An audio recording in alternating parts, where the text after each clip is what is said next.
नमस्ते दोस्तों। आज हम लोग करेंगे थ्योरम्स। तो पहली थ्योरम है कि if an analytic function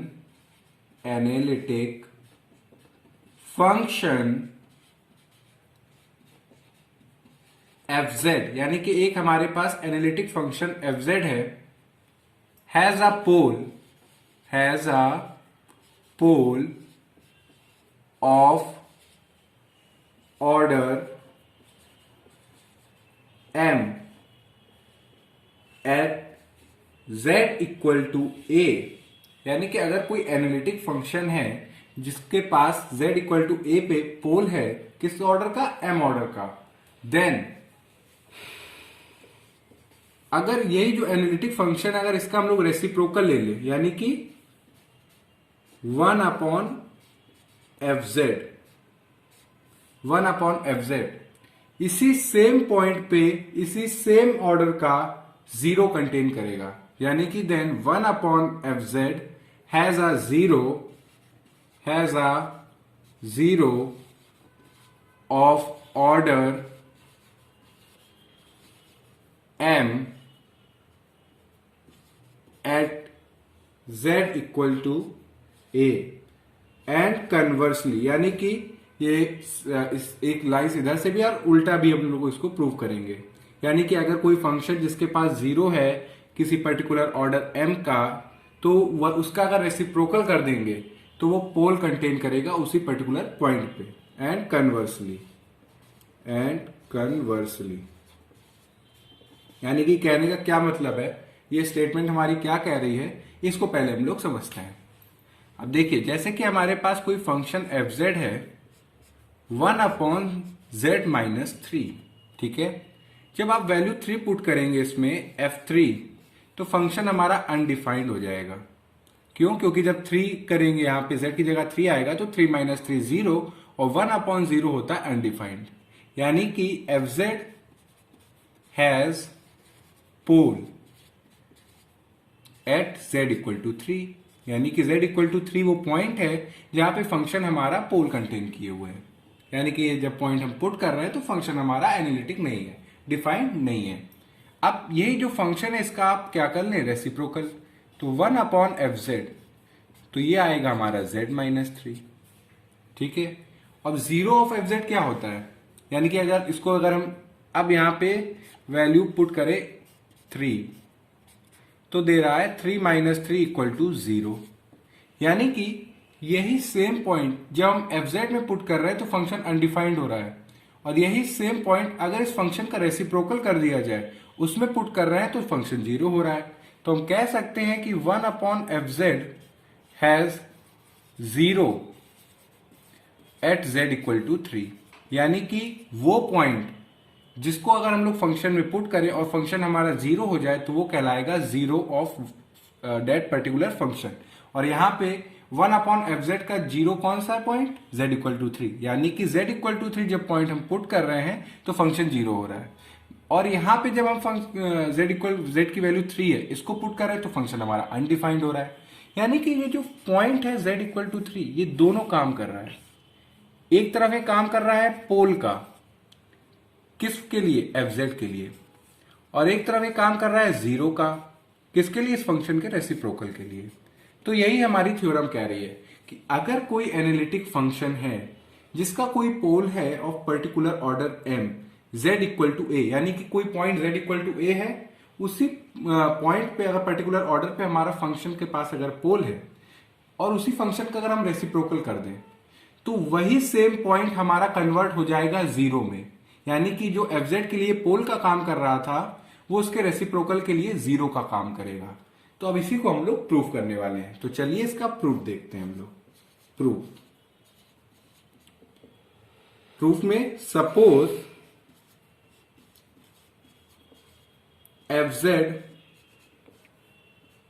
is an analytic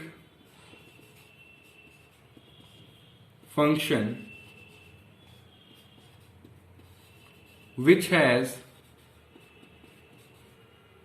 इसको यहां पे लाइन ड्रॉ कर देते हैं जिससे आप कंफ्यूज ना हो, which has pole of order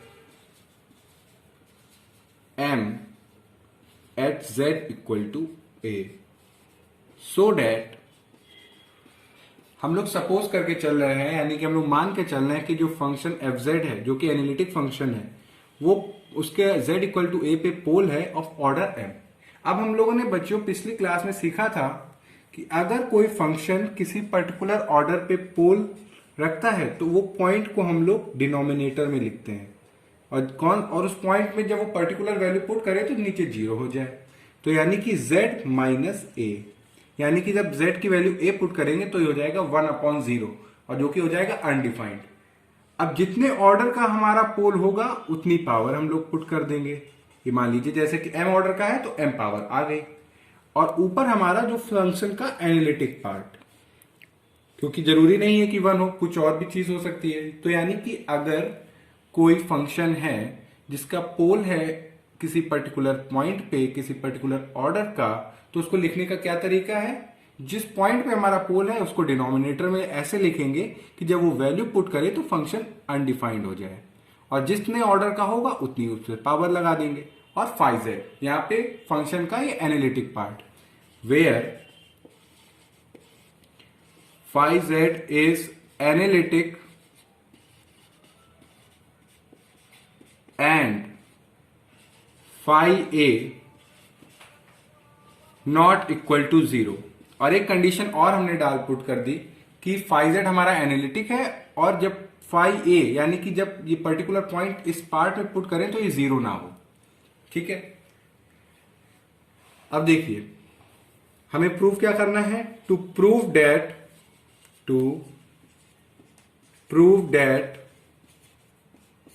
1/f(z) has a 0 of order m, we have, यानी कि हमें प्रूव करना है कि 1/f(z) के पास 0 है ऑफ ऑर्डर m। तो टू प्रूव दैट, तो हम लोग क्या कर रहे हैं, ये जो फंक्शन है इसका रेसिप्रोकल कर रहे हैं, तो 1/f(z) z माइनस ए की होल पावर m, जो डिनोमिनेटर में था वो न्यूमरेटर में चला गया, और जो न्यूमरेटर में था वो डिनोमिनेटर में आ गया, ये हो गया फाइ जेड। हम लोग इसको ऐसे में लिख सकते हैं, z माइनस ए की whole power m psi z, where psi z is equal to 1/फाइ जेड, यानी कि जो 1/फाइ जेड है इसको हमने किससे सब्स्टिट्यूट कर दिया, साइ जेड से, and psi A not equal to 0। Psi A हम जब वैल्यू पुट करेंगे तो ये 0 ना हो, और हमने 1/फाइ जेड को इससे रिप्लेस कर दिया। तो आप देख सकते हैं कि जब z equal to A value हम पुट कर रहे हैं तो फंक्शन हमारा 0 हो रहा है। आप देख लीजिए जब 1/fa करेंगे तो ये हो जाएगा a माइनस ए की power whole power m phi a, और ये हो गया हमारा 0। तो यानी कि हमारा जो 1/fz है वो z इक्वल टू ए पे क्या रख रहा है, 0। किस ऑर्डर का, m ऑर्डर का, क्योंकि जितनी पावर उतने ऑर्डर का 0 हमारा। तो हम लोगों ने प्रूफ कर दिया, hence 1/fz has a 0 of order m at z equal to a। जो हमें प्रूव करना था कि अगर fz अगर कोई फंक्शन है जिसके पास पोल है z इक्वल टू a पे ऑफ ऑर्डर m, अगर उसका हम रेसिप्रोकल कर दें तो वही सेम पॉइंट हमारा 0 हो जाएगा ऑफ ऑर्डर m। अब इसको कन्वर्सली प्रूव करेंगे। कन्वर्सली तो हम लोग मान के चल रहे हैं, suppose 1/fz has a 0 of order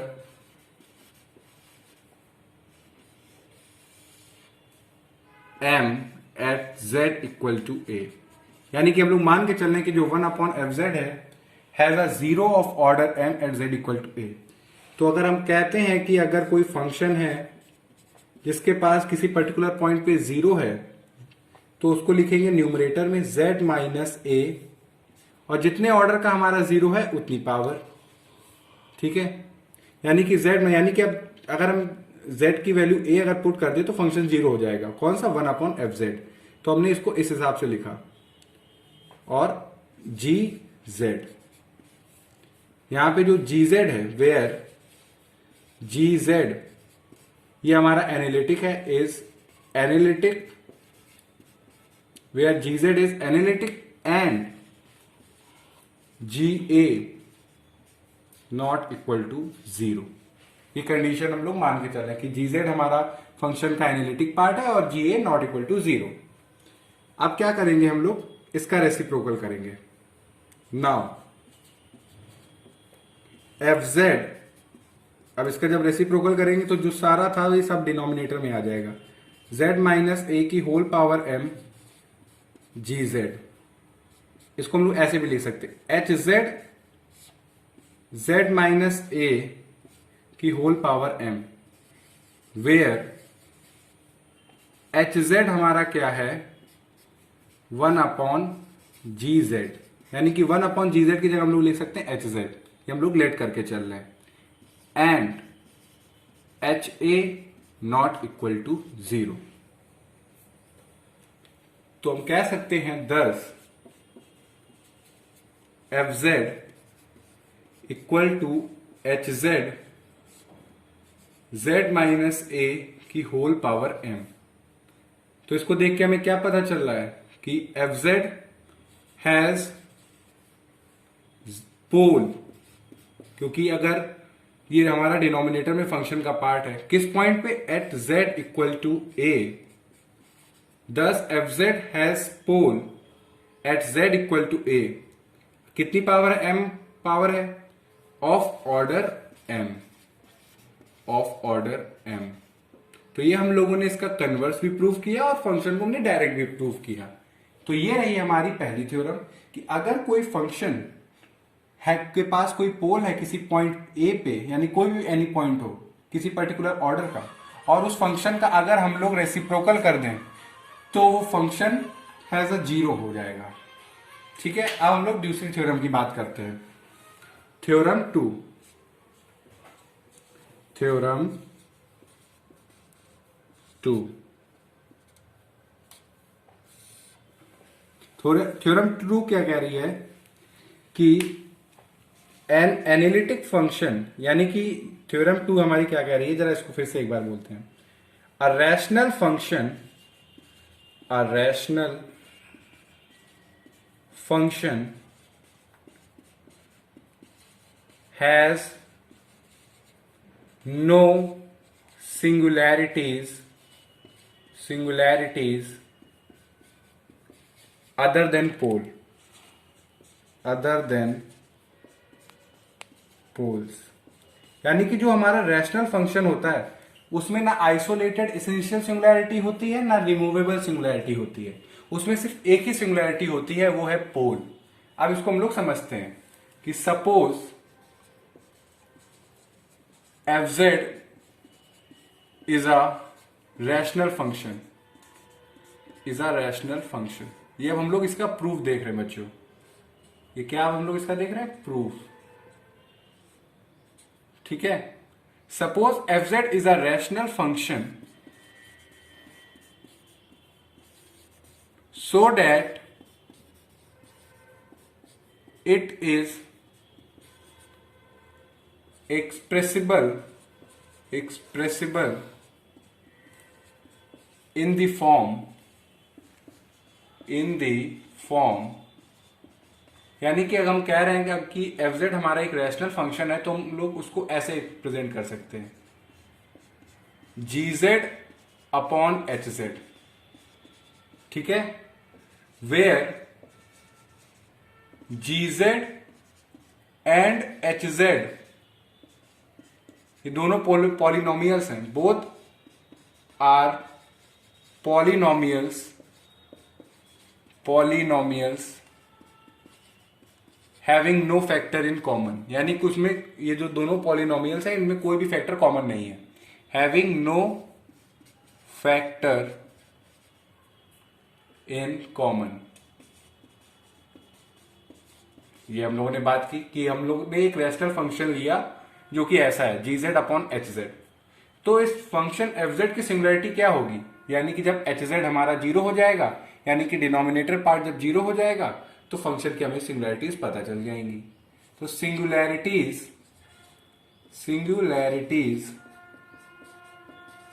of fz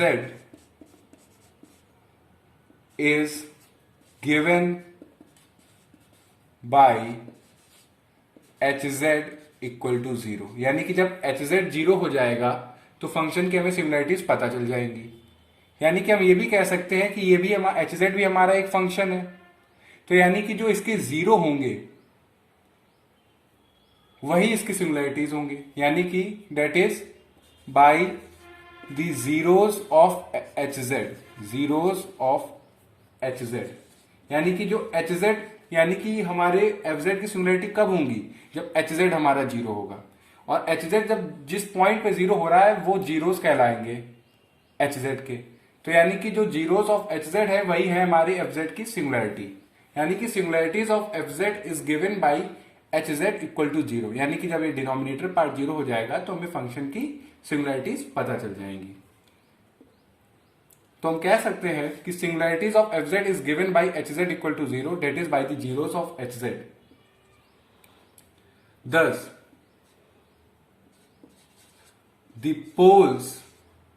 Thus the zeros of hz, यानी कि जो hz के जो जीरो होंगे वो पोल का काम करेंगे 1 अपॉन hz के लिए।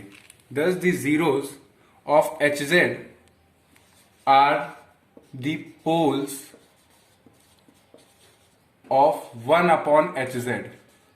ये हम लोगों ने पहली थ्योरम पढ़ी भी है कि अगर कोई फंक्शन जिसके अगर किसी पॉइंट पे अगर जीरो है, अगर उसी फंक्शन का आप रेसिप्रोकल कर दो तो वही हमारा जो जीरो है वो पोल में कन्वर्ट हो जाएगा। अगर इसका उल्टा है कि अगर कोई फंक्शन जो किसी पर्टिकुलर पॉइंट पे पोल कंटेन कर रहा है तो उसका अगर रेसिप्रोकल कर दो तो जो पोल होगा वो जीरो में कन्वर्ट हो जाएगा। तो यहाँ पे मुझे एज अ रिजल्ट नहीं लिखना चाहिए, मेरे को लिखना चाहिए बट वी नो डैट, यहाँ पे 10 नहीं आएगा, यहाँ पे आएगा कि हम लोग जानते हैं ये कि but we know that the zeros of hz are the poles of 1 upon hz। तो जो सिंगुलरिटीज होंगी fz की, singularities of fz are the poles. तो fz की सिंगुलरिटीज क्या हुई, पोल हुई। क्यों, क्योंकि जो hz के जीरो है वही 1 अपॉन hz के पोल का काम करेंगे। तो singularities of fz are the poles at the zeros of hz, at the zeros of hz, यानी कि जो hz के जीरोस होंगे वो हमारे क्या होंगे, सिंगुलरिटीज होंगे fz के। तो हम कह सकते हैं hence rational function has only poles as their singularity, यानी कि जो रैशनल फंक्शन होते हैं उनमें ना आइसोलेटेड एसेंशियल सिंगुलरिटी होती है ना रिमूवेबल सिंगुलरिटी होती है, उसमें सिर्फ पोल्स होते हैं, यानी कि सिंगुलरिटी में सिर्फ पोल्स होते हैं। Hence rational function has only poles as their singularities। और इसी के साथ आज हम लोगों ने 2 थ्योरम्स पढ़ी और अच्छे से समझा। अगर आपको इन दोनों थ्योरम में कहीं कोई डाउट हो तो आप कमेंट सेक्शन में लिख के बताइएगा। Thank you.